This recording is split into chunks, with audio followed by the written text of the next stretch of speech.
النادي الأهلي بيتعادل سلبيا مع أورلاندو بايرتس الجنوب أفريقي في جنوب أفريقيا، وبيقسم معاه صدارة المجموعة بأربع نقط لكل فريق. تقدر تقول إن التعادل ده نتيجة إيجابية بالنسبة للنادي الأهلي في ظل الظروف الموجودة وفي ظل الظروف اللي اتلعبت فيها اللقاء، رطوبة عالية ودرجة حرارة عالية. وكالعادة لما النادي الأهلي بيروح جنوب أفريقيا بيلعبوا النادي الأهلي الساعة 3 والجو ده كله، فتقدر تقول إن هي نتيجة إيجابية إلى حد ما. ولكن النادي الأهلي في اللقاء كان في الشوط الأول حاجة، وفي الشوط الثاني وبالذات بعد التغييرات اللي عملها مارسيل كولر حاجة تانية خالص. ولكن عندي كام تعليق صغير كده على كام لعيب في الملعب، أبرزهم يحيى عطية الله اللي لسه لحد دلوقتي أداؤه مهزوز جدا في الشق الدفاعي، وكمان ما كانش فعال النهارده في الشق الهجومي. غير إمام عاشور اللي في الشوط الأول في أكتر من كورة الكرة تكون بتتنقل ما بين لاعيبة نص ملعب ولاعيبة دفاع النادي الأهلي، يقوم نازل يقول لهم والله ما حد واخد الكرة دي مضيعها إلا أنا،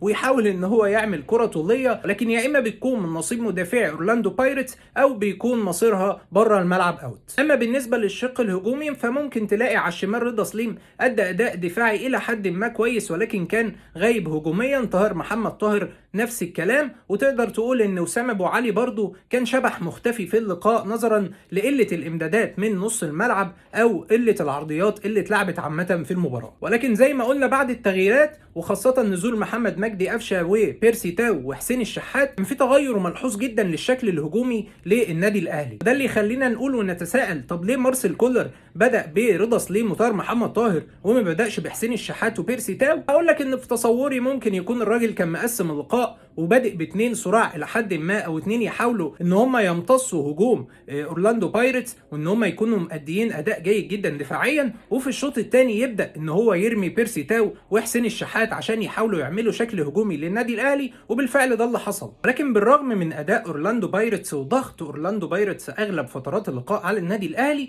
الا ان كان ممكن النادي الاهلي يخطف في اخر اللقاء بتسديده ولا احلى ولا اروع من حسين الشحات، ولكن تصدى ليها الحارس ببراعه، او كمان كان في قبلها تسديده من رامي ربيعه على حدود منطقه الجزاء. يعني كان في محاولات للنادي الاهلي، ولكن عدد المحاولات كان لا يتخطى الاثنين او الثلاث محاولات على المرمى. برضو ما ننساش دور دفاع النادي الاهلي اللي كان الى حد ما كويس جدا، وبرضو تألق محمد الشناوي اللي شال اكتر من كوره خطر. طيب ايه الدرس المستفاد من لقاء النهارده؟ اقول لك يا سيدي ان مفيش اي مباراه انت بتلعبها سواء كانت في الدوري المصري او كانت في افريقيا او في اي بطوله خالص هي مباراه سهله، او مجموعه مثلا انت بتقع فيها زي الناس اللي بتتكلم على المجموعه بتاعه النادي الاهلي في كاس العالم ان هي مجموعه سهله وان احنا نقدر نعمل فيها حاجه.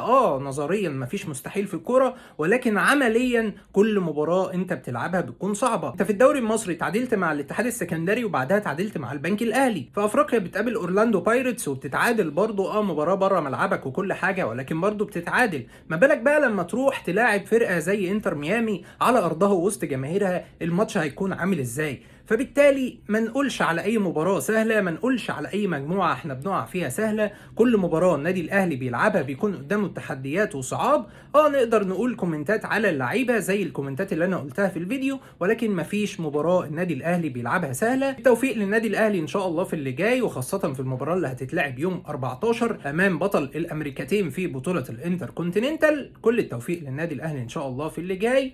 سلام.